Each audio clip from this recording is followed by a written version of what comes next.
जरा इस वीडियो को देखिए कि किस तरह एक लाचार माँ जो मंदिरों के बाहर फूल बेचने का काम करती है, वो अपने बेटे की केवल जिद की वजह से जैसे तैसे पैसे इकट्ठा करके उसे एक आईफोन दिलाती है।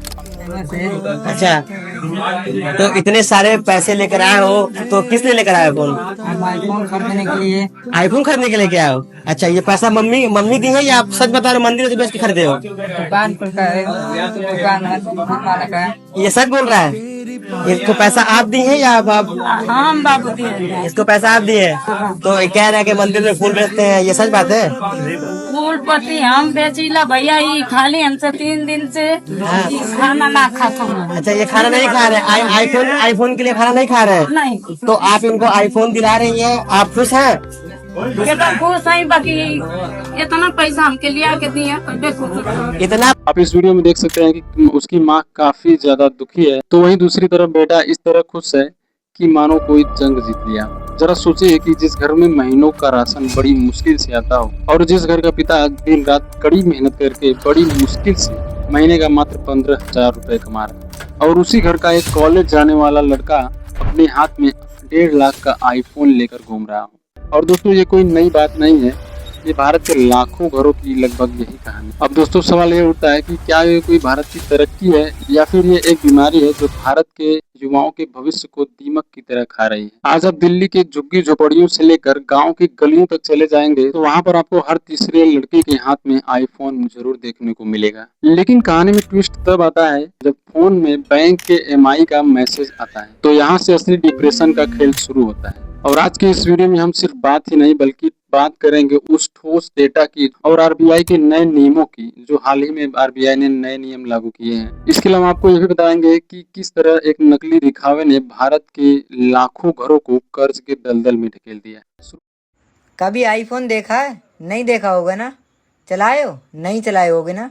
आईफोन चलाने के लिए जिगर में दम होना चाहिए, और इसे खरीदने के लिए मोटी मोटी गड्डियां जाती हैं, तब जाके कटा हुआ सेब मिलता है, और तुमने ये चलाया। शुरुआत करते हैं सबसे बड़े सच से। मार्केट रिसर्च और फाइनेंस डेटा के मुताबिक पता चला है कि भारत में बिकने वाले कुल आईफोन्स में से 70% आईफोन केवल EMI पर यानी किस्त पर खरीदे जा रहे हैं। यानी देखा जाए तो 10 में से 7 लोग ऐसे हैं जो इस फोन को केवल EMI पर खरीद रहे हैं। उनके पास तुरंत कैश देकर पैसे आईफोन खरीदने के पैसे नहीं है, लेकिन फिर वो आईफोन लोन लेकर किस्त पर खरीद रहे हैं।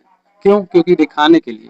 लेकिन आश्चर्य की बात तो यह है कि ये लोग आईफोन किस्तों पर तो खरीद लेते हैं, लेकिन ये लोग किस्त चुका नहीं पाते। और ऐसा ही भारत के उत्तर प्रदेश के सहारनपुर में एक मामला सोशल मीडिया पे बहुत ज्यादा वायरल हुआ था, जहां एक साथ 100 से भी ज्यादा आईफोन्स अचानक बंद हो गए थे। लेकिन जब इस मामले की पूरी जांच हुई तो शॉप के मालिक और फाइनेंस कंपनी वालों ने बताया कि इनमें से अधिकांश लोग ऐसे हैं जो आईफोन्स खरीदने के बाद उनकी किस्त नहीं जमा किए, जिसके कारण उनके फोन को ब्लॉक कर दिया गया था। और ये सिर्फ एक शहर की कहानी नहीं है, बल्कि बड़ी बड़ी डिजिटल कंपनियां और फिनटेक कंपनियां बहुत परेशान है, क्योंकि ज्यादातर लोग आईफोन को खरीद तो लेते हैं दिखावे के चक्कर में, लेकिन उसके किस्त को जमा नहीं कर पाते हैं। अब दोस्तों, सोचने वाली बात यह है कि आईफोन्स का चलन आखिर हुआ कैसे, आखिर क्यों इतना इसका सबसे ज्यादा क्रेज है आज के मार्केट में।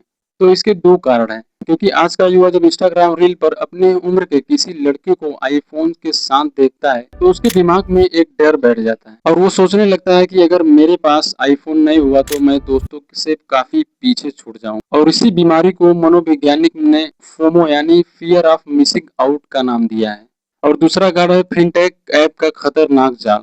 दोस्तों, पहले के जमाने में बैंक से लोन लेना बहुत ही मुश्किल होता था, घंटों लाइन में खड़े होना पड़ता था, तब जाकर बड़ी मुश्किल से लोन मिल पाता था। और आज आपके पास आधार कार्ड और पैन कार्ड होना चाहिए, और नो कॉस्ट EMI और बाई नाउ पे लेटर जैसी कंपनियां आपको इजीली लोन दे देती हैं, क्योंकि इसकी स्टार्टिंग जो किस्त है वो 3,000 से लेकर 4,000 के बीच में है। तो इसी प्रोसेस को देखकर चाय की दुकान पर काम करने वाला लड़का और कॉलेज जाने वाला छात्र इस जाल में आसानी से फंस जाता है। और ये मामला इतना गंभीर हो चुका है कि RBI यानी रिजर्व बैंक ऑफ इंडिया को इस मामले में खुद दखल देना पड़ा। लोन रिकवरी और स्मार्टफोन फाइनेंसिंग को लेकर RBI ने बहुत ही सख्त नियम लागू किया है।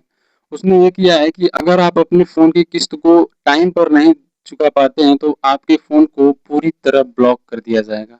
और दूसरा नियम यह है कि अगर आप 60 दिनों के अंदर अपने फोन की किस्त को नहीं जमा कर पाएंगे तो आपके फोन की जो आउटगोइंग सर्विस है धीरे धीरे आपकी बंद हो जाएगी और जितने भी फीचर्स हैं धीरे धीरे ब्लॉक कर दिए जाएंगे। और इससे भी खतरनाक बात यह है कि अगर आपका एक भी किस्त अगर बाउंस हुआ तो आपका फोन तो ब्लॉक होगा ही, लेकिन इसके साथ साथ अगर आपको भविष्य में अपनी पढ़ाई के लिए या इलाज के लिए या किसी नए बिजनेस के लिए अगर 10 रुपए की लोन की जरूरत पड़ेगी तो कोई भी बैंक आपको नहीं देगी।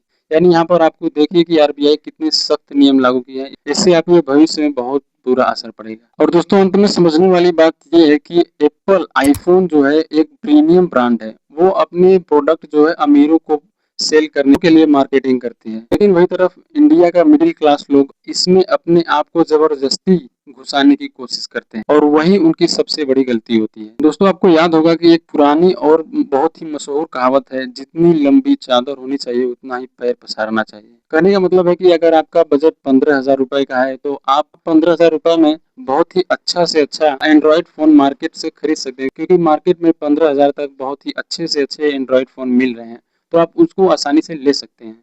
और 15,000 के बजट में रहकर आप अपने पढ़ाई और करियर पे बहुत ही अच्छा फोकस कर सकते हैं। लेकिन सिर्फ दिखाने के लिए 1.5 लाख रुपए कर्ज लेकर फोन लेना आपको और आपके परिवार के भविष्य के साथ एक बहुत ही बड़ा खिलवाड़ है। और एक फोन आपकी औकात और इज्जत तय नहीं करती, बल्कि आपकी मेहनत और समझदारी आपकी इज्जत तय करती है। और आपकी इस नकली दिखावे की दुनिया और ईएमआई ट्रैप के बारे में आपकी क्या राय है, और क्या आपने भी कभी अपने आसपास ऐसे किसी जाल में फंसते देखा है? तो अपनी राय कमेंट बॉक्स में जरूर लिखिए। यदि आप इस चैनल पर नए हैं तो चैनल को सब्सक्राइब कीजिए। सो मिलते हैं नेक्स्ट वीडियो में।